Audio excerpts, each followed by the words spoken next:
कक्षा तीसरी, विषय हिंदी, चौथी इकाई, पाठ 7। सुखी परिवार। एक बाग में आम और महुआ के पेड़ पास पास थे। तो बच्चों, एक बड़ा सा बाग था। उस बाग में आम और महुआ, इसके 2 पेड़ थे। वे दोनों पेड़ पास पास थे। आम के पेड़ पर मिनी चिड़िया का घोंसला था।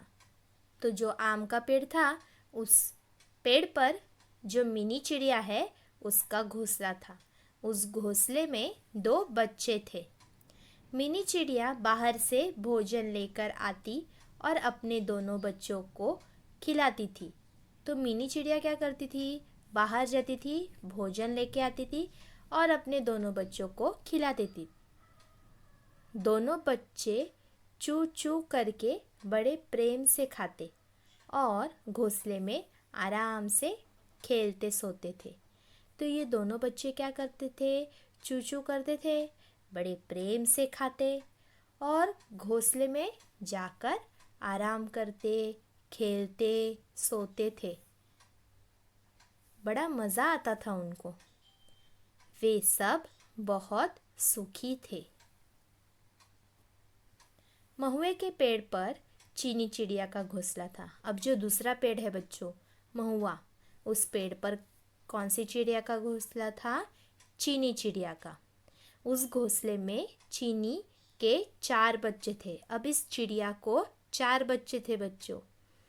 चीनी जब चारा लेकर आती तो चारों बच्चे चू चू चींची करके शोर मचाते। अब ये जब चीनी चिड़िया आती थी चारा लेकर, तब वो जो चारों बच्चे थे, ये चू चू चींची करके शोर मचाते थे। चीनी चिड़िया सबकी चोंच में भोजन डालती, पर चारों के पेट नहीं भरते थे। अब सबकी चोंच में तो चीनी चिड़िया भोजन डाल ही देती थी, लेकिन इन चारों के पेट नहीं भरते थे। क्यों? क्योंकि दिन भर वे चारों आपस में लड़ते झगड़ते रहते थे। अब हमेशा लड़ते झगड़ते रहेंगे तो कैसे होगा, है ना? चीनी चिड़िया का परिवार बहुत ही दुखी रहता था। इसी के कारण चीनी चिड़िया जो है, उसका परिवार बहुत दुखी रहता था बच्चों। आपको आज का पाठ मनोरम लगा होगा। धन्यवाद।